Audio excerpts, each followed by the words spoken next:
শুরু করছি প্রেম বসন্ত। লিখনিতে হামিদা আক্তার, ইভা হায়াত। পর্ব সংখ্যা 18। সবেমাত্র নামাজ শেষ করে উঠে বসল কায়নাত।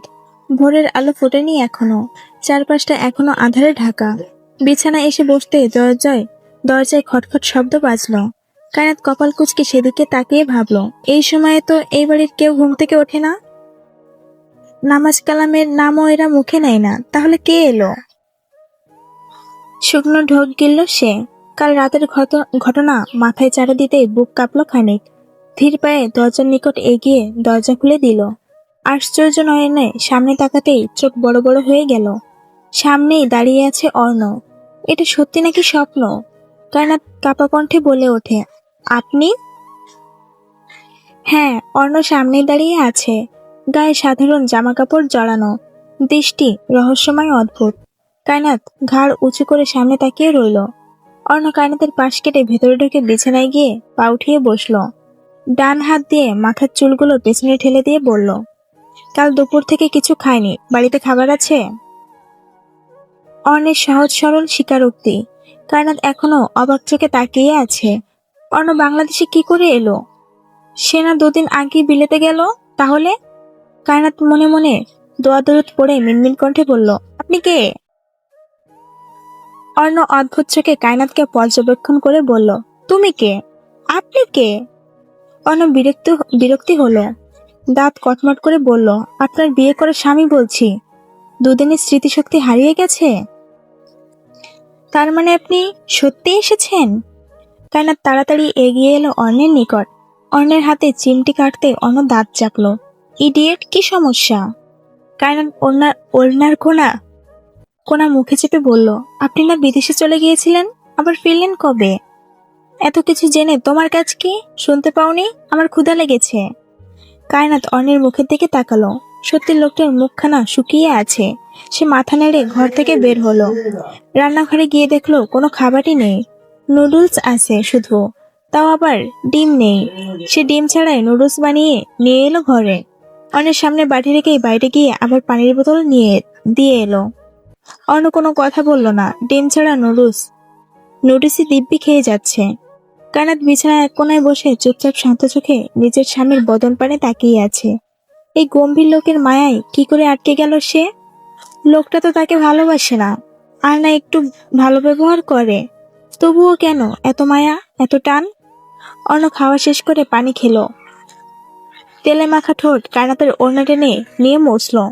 নাক টেনে বলল, আমি এত ঝাল খাই না ম্যাডাম, নেক্সট টাইম ঝাল দিবেন না। কায়নাত লক্ষ্মী মেয়ের মতো মাথা নাড়ল। অর্ণের ব্যবহার আজ এত শান্ত কেন? কেমন অদ্ভুতভাবে কথা বলছে, আবদার করছে। অর্ণ বিছানায় টান হয়ে শুয়ে পড়ল। বিছানায় পড়ে থাকা এলোমেলো কাঁথা গায়ে জড়িয়ে বলল, ফ্যানের পাওয়ার বাড়িয়ে দিন। কায়নাত ফ্যানের পাওয়ার বাড়িয়ে দিয়ে দরজার সাথে লেপ্টে দাঁড়ালো। গায়ে ওড়না নেই।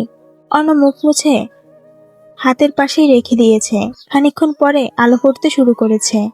কায়নাত মাথায় আরেকটা ওড়না পেঁচিয়ে নিল। ঘরের দরজা খুলে বের হতেই বড় চাচার ঘর থেকে চাচি আর চাচার কণ্ঠ ভেসে এলো। উষা বেগম চিৎকার করে বলছেন, ওই মুখপুরি যে আবার বাড়িতে আসলো, এখন ওরে খাওয়াবে কে? এর আগেও শ্বশুর বাড়ি থেকে কম মানুষ এসে খেয়ে গেছে, যে টাকা খরচ করে গেছে। আমি ওর জন্য রান্না বান্না করতে পারবো না, তোমাকে বলে দিচ্ছি। চাচা বললেন, সকাল সকাল চিৎকার করো না তো। চিৎকার করবো না তো কি করব? তোমার ভাই একজন এসে ঘাড়ির উপর বসে বসে খাচ্ছে, এখন এসে জুটেছে ওই মেয়ে। আরো বকবক করলেন চাচার সাথে। কায়নাত চুপচাপ দেওয়ালের পাশে দাঁড়িয়ে সব কথা শুনলো। বুকটা ভার হয়ে এলো আবার। সে ধীরে পায়ে আবার ঘরে ঢুকলো। অর্ণ ঘুমাচ্ছে। সে নিজের জামা কাপড়ের ব্যাগ খুলে টাকা বের করলো। আজগর চৌধুরী 15,000 টাকা দিয়ে বলেছিলেন, এই টাকা ওখানে গিয়ে তোর দরকার হলে খরচ করবি। কায়নাত 10,000 টাকা নিয়ে বের হলো ঘর থেকে। চাচি রান্নাঘরে এলেন মাত্রই কায়নাতকে দেখে বিরক্ত হলেন ভীষণ। কায়নাত বুঝেও না বুঝার ভান করে হাতের টাকাটা চাচির দিকে বাড়িয়ে বলে, চাচি, কাল আমি চলে যাব আমার শ্বশুর বাড়ি। এই টাকাটা রাখেন, বাজার করবেন এটা দিয়ে। উষা বেগম টাকাটা হাতে নিয়ে গাল ভরে হাসলেন। কায়নাত কাতর চোখে সে হাসি দেখল। উষা বেগম বললেন, এটার কি দরকার ছিল? 2 দিন বাপের বাড়ি এসে ঘুরে যাবি, তারপরও খরচ দিতে হবে? কায়নাত মুচকি হাসলো, বলল, সমস্যা নেই, আপনি চাচাকে দিয়ে বাজার করিয়ে নিন। কায়নাত সেখান থেকে সরে এলো। ঘরে ঢুকে দরজা লাগিয়ে দিয়ে নিঃশব্দে ডুকরে উঠল। দরজা ঘেঁষে মেঝেতে উবু হয়ে বসলো।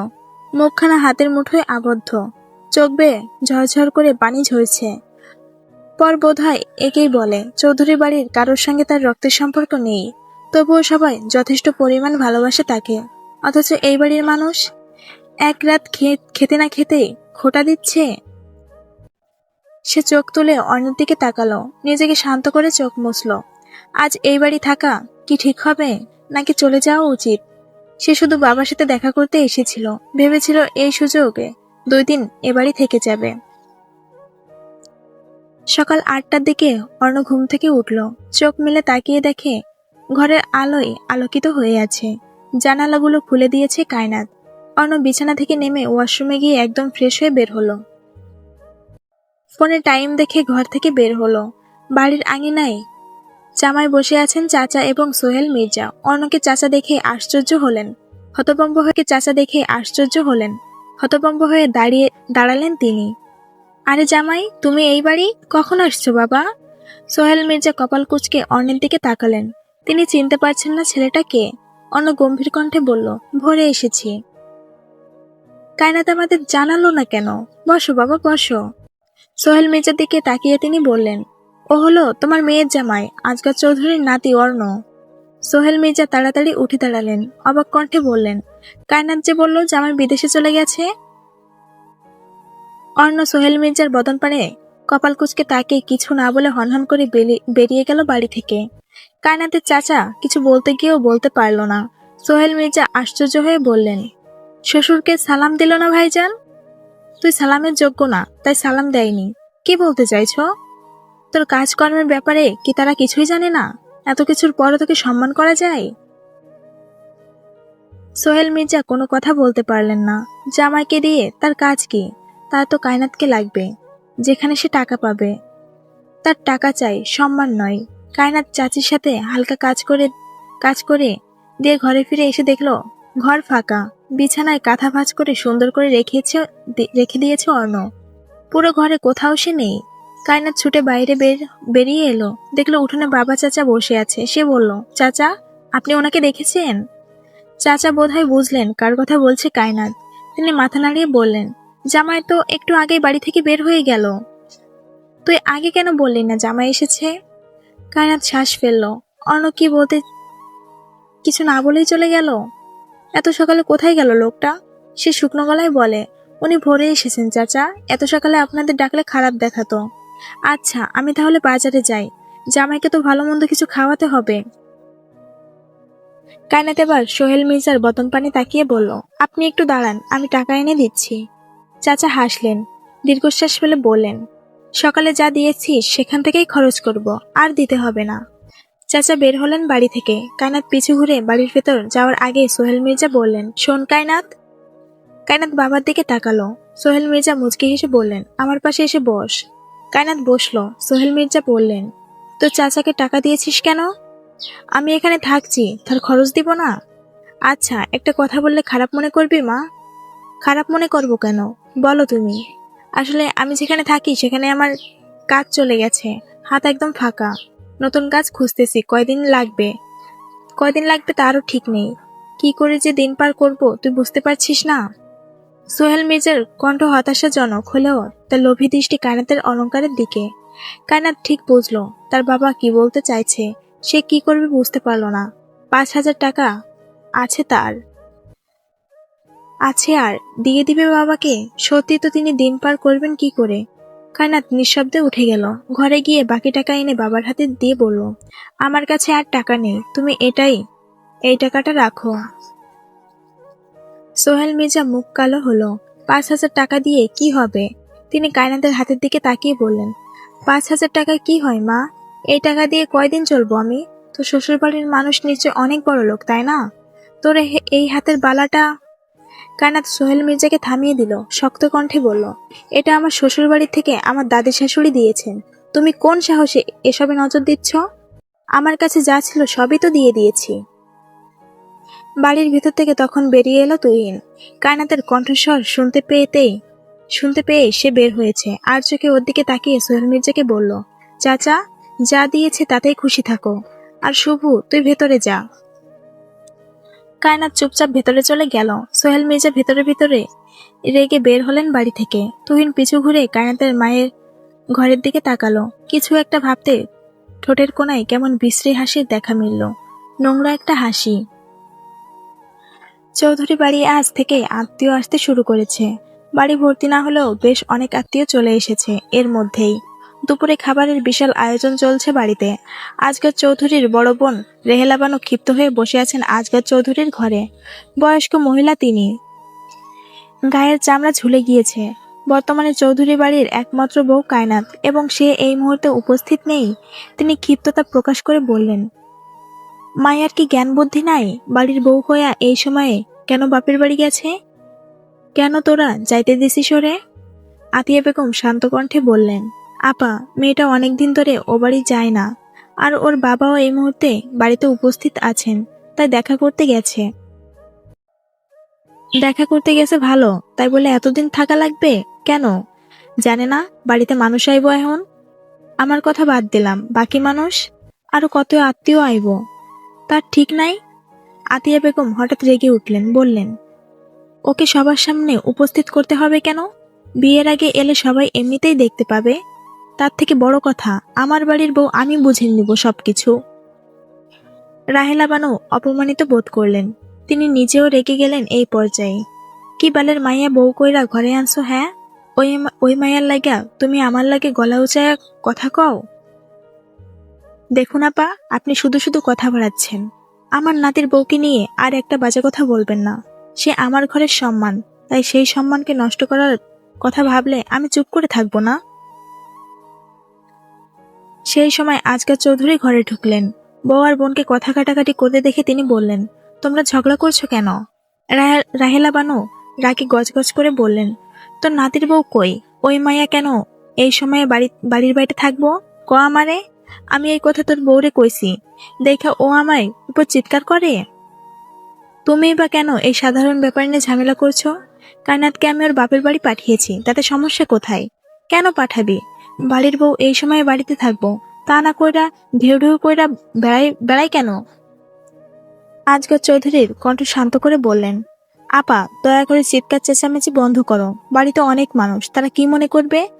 কি মনে করব? যা সত্যি তাই তো কইছি। আর কথা বাড়াবে না আপা, এখানেই এই ব্যাপার শেষ করো। রাত তখন অনেক, পুরো বাড়ি নিস্তব্ধ। জানালার পর্দা উড়ে উড়ে এক অচেনা স্রোতের বার্তা এনে দিচ্ছিল বারবার। দক্ষিণ ঘরটায় আলো জ্বলছে। কায়নাত গভীর ঘুমে ডুবেছিল। ক্লান্ত শরীরটা মেঝের পাশ ঘেঁষে খাটে এলিয়ে পড়ে। বাইরে ঝিঝি পোকার ডাক আর দেওয়াল ঘড়ির কাটা ছাড়া কিছুই শোনা যাচ্ছিল না। অর্ণ আজ সারাদিনেও বাড়ি ফিরে এলো না। সে ভাবলো অর্ণ হয়তো রাতে ফিরে আসবে, তাই ঘরের দরজা খোলা রেখেছিল। চারপাশটা ভীষণ নীরব। সেই নিস্তব্ধতায় ভাঙলো আচমকা একটা ধীরে দরজা খোলার শব্দে। তুহিন, চাচাতো ভাই, কিন্তু সম্পর্কের অর্থ তার কাছে ছিল না কোনোদিনই। চোখে আজ অন্ধকার আর বিতৃষ্ণার লালসা। অন্ধকার আর প্রীতিক্ত লালসা। ধীরে ধীরে কায়নাতের ঘরে ঢুকলো সে। তার হাতে শক্ত এক রুমাল, তাতে অচেনা ঘ্রাণ। বন্ধ দরজার আড়ালে দাঁড়িয়ে সে এক মুহূর্ত কায়নাতের শান্ত মুখটা দেখে যেন শিকারীর মতো নিঃশ্বাস ফেলল। তারপর ধীরে ধীরে এগিয়ে এসে বসলো বিছানার কিনারায়। আচমকা কায়নাতের মুখ চেপে ধরে শক্ত করে বেঁধে ফেললো সে রুমালটা দিয়ে। কায়নাত ঘুমের ঘরে প্রথমে কিছু বুঝতে পারছিল না, কিন্তু যখন অনুভব করলো নিঃশ্বাস আটকে যাচ্ছে, হাত পা ছুঁড়েও কিচ্ছু হচ্ছে না, তখন তার ভেতরে যেন একসাথে হাজারটা গাছ ভেঙে পড়ল। তুহিন ফিসফিস করে বলল, চিৎকার করিস না, কেউ শুনবে না। আজ তোর কেউ নেই শুভু, শুধু আমি আছি। কায়নাত হাত পা ছুটছিল পাগলের মতো, কিন্তু তুহিনের শক্ত হাত থামাতে পারছিল না। চোখ দুটো ছলছল করছিল আতঙ্কে। তুহিন কায়নাতের ঘাড়ের পাশটায় হাত থাবা বসালো। তৎক্ষণাৎ জায়গাখানা জ্বলে উঠল প্রচন্ড ব্যথায়। কায়নাতের দুনিয়া দুলে উঠল যেন তুহিনের এহেন নোংরা রূপ দেখে। আজ তুহিনকে মানুষ নয়, বরং হিংস্র জানোয়ার মনে হলো তার কাছে। তুহিনের চোখে লালসা, ঠোঁটে তৃপ্তি পাওয়ার আকাঙ্ক্ষা। কায়নাত ছোটাছুটি করলো। তখন হঠাৎ তার পায়ের আঙুল এক জায়গায় ধাক্কা খেলো। ছোট একটা টেবিলের ল্যাম্প পড়ে গেল মেঝেতে। কাঁচ ভেঙে প্রচন্ড শব্দ হলো। সেই শব্দে যেন পুরো বাড়ির নীরবতা ছিন্ন করে দিল। তুহিন থমকে গেল। এক মুহূর্তেই যেন তার মুখ থেকে হিংস্রতা মুছে গিয়ে গেল আতঙ্কের ছাপ। সে জানতো কেউ না কেউ নিশ্চয়ই জেগে উঠবে। সে কিছুক্ষণ দাঁড়িয়ে থাকলো, এরপর দরজার দিকে ছুটে গেল। ততক্ষণে বাড়ির মেন দরজা খোলার আওয়াজ শোনা যাচ্ছিল। তুহিন পালিয়ে গেল। কায়নাত তখনও শিউরে উঠছে, মুখটা বাঁধা, হাত পা কাঁপছে, গলা দিয়ে কোনো আওয়াজ বের হচ্ছে না। তখন দরজা খুলে ভেতরে ঢুকলো অর্ণ। চোখে বিস্ময় বড় হয়ে গেল তার। কায়নাতের এহেন অবস্থা দেখে দৌড়ে ছুটে এলো তার নিকট। দ্রুত কায়নাতের মুখ খুলে দিল। কায়নাত কেঁপে উঠে চিৎকার করে উঠল, সে আমাকে মেরে ফেলতো, আমার সম্মানহানি করতে চেয়েছিল। হাউমাউ করে কেঁদে উঠল সে। জাপটে জড়িয়ে ধরল স্বামীর দেহখানা, যেন ভরসার একটা স্থান। গলা জড়িয়ে ধরে ঘাড়ে মুখ রেখে হাউমাউ করে কাঁদছে মেয়েটা। অর্ণ কম্পিত হাত দিয়ে শক্ত করে বুকের সাথে চেপে ধরল কায়নাতকে। এক হাত পিঠে রেখে আরেক হাত মাথায় বুলিয়ে খড়খড়ে কণ্ঠে বলল, কে ছিল ওই বাস্টার্ড? কায়নাত ভয়ে কথা বলতে পারল না, শুধু জড়িয়ে ধরে রাখলো অর্ণকে। খানিকক্ষণ পর ঘরে হুড়মুড়িয়ে প্রবেশ করলো উষা বেগম। অর্ণ আর কায়নাতকে এভাবে জড়িয়ে থাকতে দেখে তিনি অন্য কিছু ভাবলেন। নিঃশব্দে ঘরের বাইরে গিয়ে দরজা চাপিয়ে বেরিয়ে গেলেন। অর্ণ জোর করে নিজের থেকে ছাড়িয়ে নিল কায়নাতকে। ওর ঘাড়ে হাত রেখে বাম পাশে তাকালেই চোখ জ্বলে উঠল। হাতে নখের কালচে দাগ বসে গেছে। কায়নাত কাঁদতে কাঁদতে অর্ণের উরুর উপর মাথা রাখলো। কি হতে যাচ্ছিল তার সাথে? আর একটু হলেই তার জীবন ধ্বংস হয়ে যেত। শেষে কিনা তুহিন ভাই, যাকে আপন ভাইয়ের মতো ভেবে এসেছে, সেই ভাই তাকে। অর্ণ নিঃশব্দে উঠে দাঁড়ালো। ঘরের দরজা বন্ধ করে ওয়াশরুমে গিয়ে বালতিতে পানি ছেড়ে দিয়ে ঘরে এসে কায়নাতকে পাজা করে তুলে নিয়ে এলো। মেয়েটার শরীর কাঁপছে এখনো। অর্ণ বুকে গুটিয়ে আছে একদম বিড়াল ছানার মতো। কায়নাতকে ওয়াশরুমে নিয়ে গিয়ে ঘর থেকে আবার ছোট বসার টুল নিয়ে গেল। সেখানে কায়নাতকে বসিয়ে ঠান্ডা কণ্ঠে বলল, ভয় পাচ্ছেন কেন? আমি আছি না? অর্ণ মগে পানি ভরে কায়নাতের মাথায় ঢাললো। মেয়েটা থরথর করে কাঁপছে। একটু সময় নিয়ে কায়নাতকে ভালো করে গোসল করিয়ে দিয়ে বলল, জামা কাপড় চেঞ্জ করতে পারবেন? অর্ণের থেকে কায়নাত দূরত্ব বেশি নয়। কায়নাত কাপা হাতে অর্ণের এক হাত জড়িয়ে ধরা গলায় বলল, আমার ভয় করছে। অর্ণ শুকনো ঠোঁট ভেজালো। টাওয়াল দিয়ে কায়নাতের শরীর ঢেকে কায়নাতের সাহায্যে কোনো রকম জামা কাপড় চেঞ্জ করিয়ে ঘরে নিয়ে এলো। বিছানায় শুইয়ে দিয়ে কাঁথা দিয়ে শরীর ঢেকে দিল। পাশে শুতেই কায়নাত অর্ণের শরীর ঘেঁষে শুলো। বারবার বলল, আপনি আর একা রেখে যাবেন না, এবার আমি মরেই যাব। অর্ণের গম্ভীর বদন দেখে তার হাবভাব বোঝা গেল না। কায়নাত অর্ণের শরীর জড়িয়ে ধরতে অর্ণ হাত রাখলো কায়নাতের মাথায়। ঘরের লাইট বন্ধ। দুজনই নিঃশ্বাসের শব্দ ছাড়া আর কোনো বাড়তি শব্দ নেই। কায়নাতের ভারী নিঃশ্বাসের শব্দে ভেসে আসছে। চারপাশ অন্ধকার।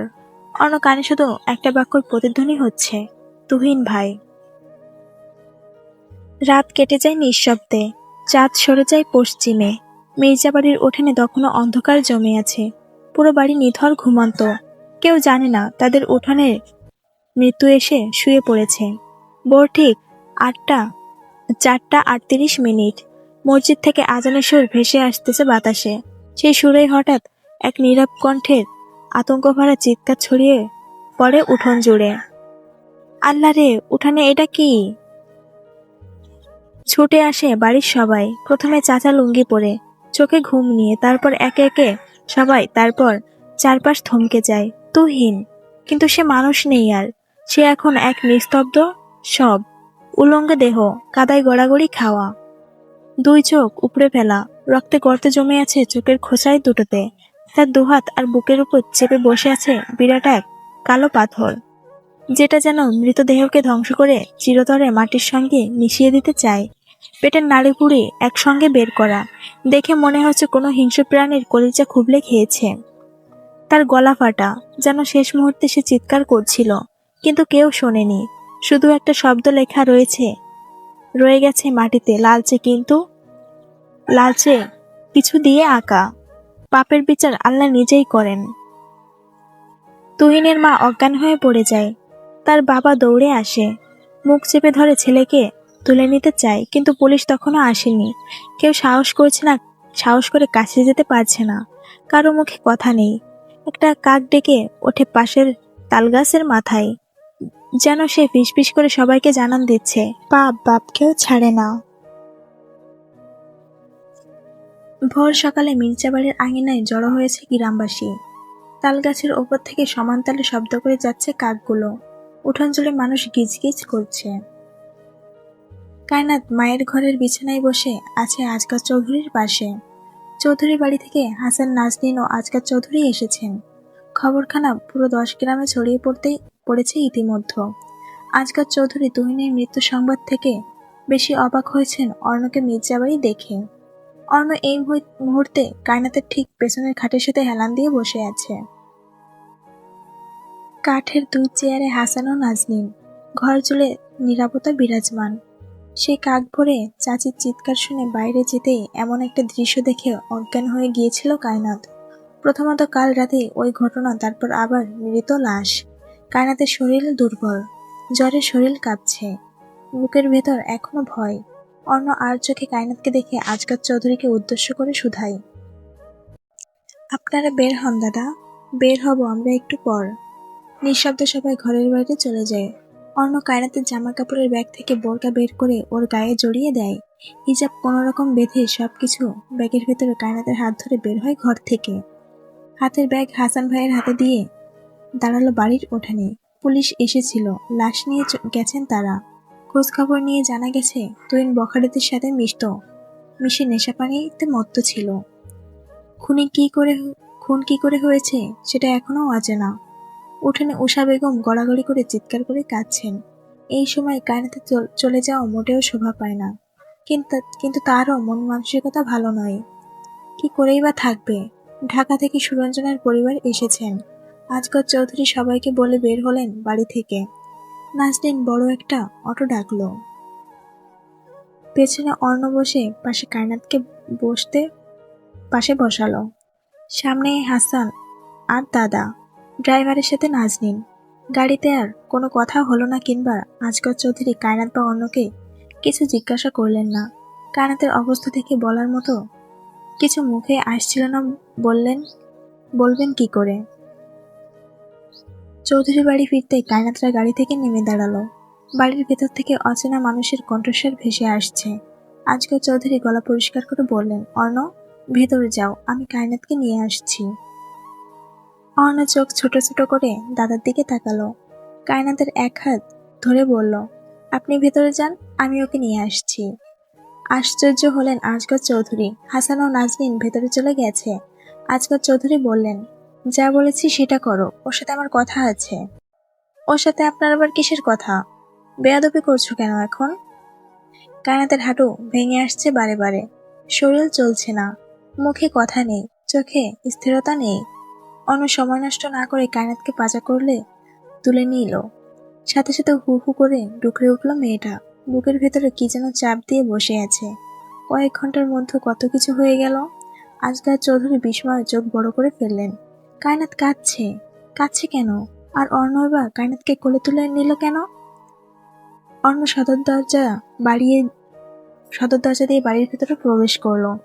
ড্রয়িং রুম ভর্তি মানুষ গিজগিজ করছে। আতিয়া বেগম অর্ণ এবং অর্ণের কোলে কায়নাতকে দেখে বিচলিত হয়ে এগিয়ে এলেন। অনেক আত্মীয়ই পা বাড়ালেন তাদের নিকট। অর্ণ এত মানুষ দেখে বিরক্ত বোধ করল। আতিয়া বেগম কায়নাতকে এমন করে কাঁদতে দেখে বললেন, কিরে ভাই, ওইভাবে কাঁদছে কেন? কি হয়েছে ওর? অর্ণ সিঁড়ির দিকে পা বাড়িয়ে বলল, দাদি, একটু পরে এসে কথা বলছি।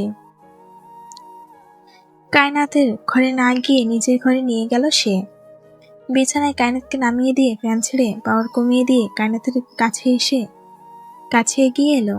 মাথার হিজাব বোরকা খুলে টিস্যু এগিয়ে দিয়ে বলল, কান্না থামাও। কায়নাত দুর্বল হাতে টিস্যু নিয়ে নাক মুছল। ডান হাত দিয়ে বুকে হাত রেখে বলল, বুকে ব্যথা করছে। গাল বেয়ে গড়াচ্ছে চোখের পানি। কেমন যন্ত্রণায় ছটফট করছে মেয়েটা। শান্ত চোখে কায়নাতকে দেখে দীর্ঘশ্বাস ফেলল।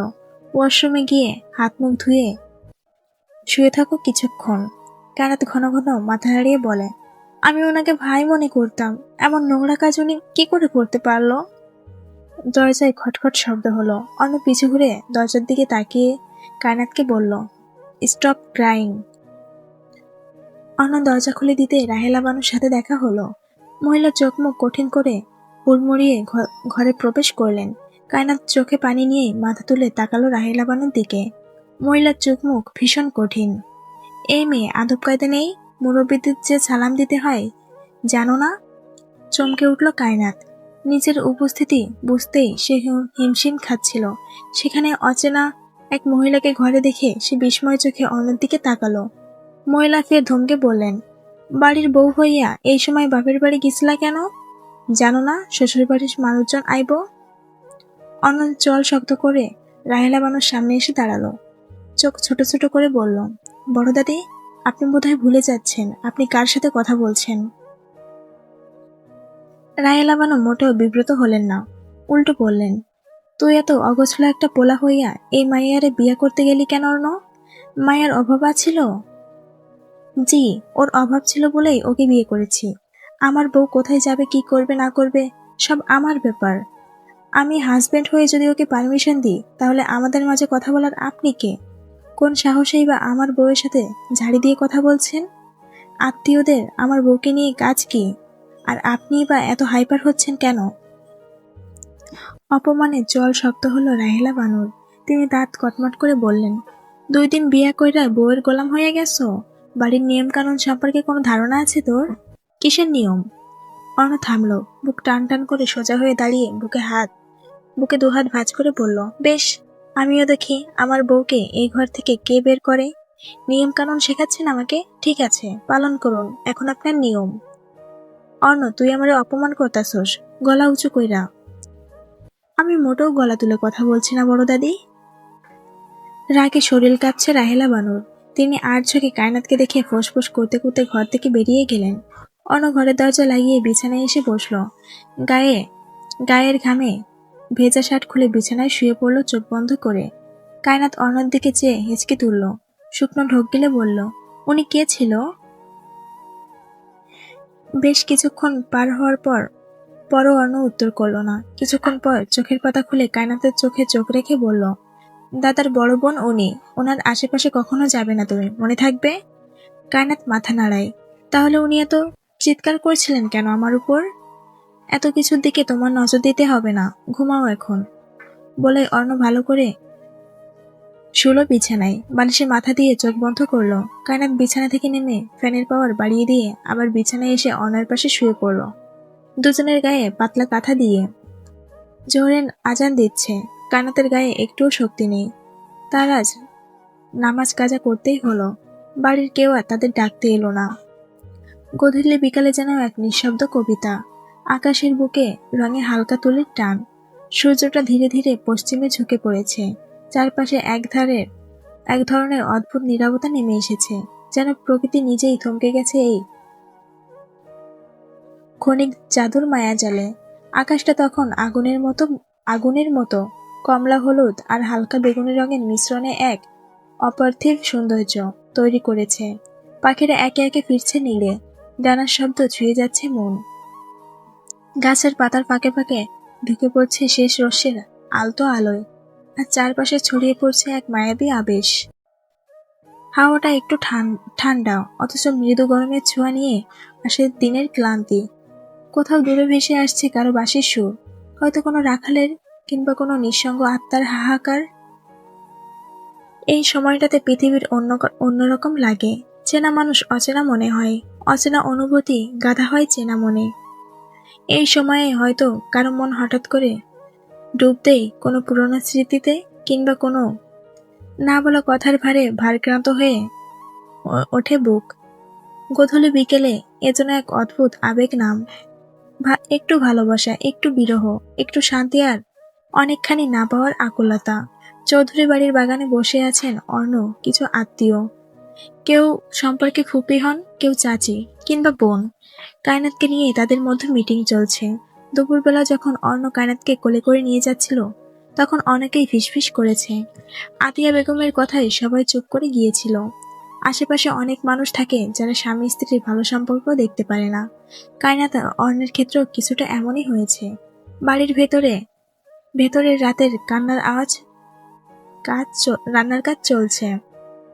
রাতের রান্নার কাজ চলছে। আজ বাগানে রান্না করা হবে। গ্যাসের চুলায় এত মানুষের রান্না করা সম্ভব নয়।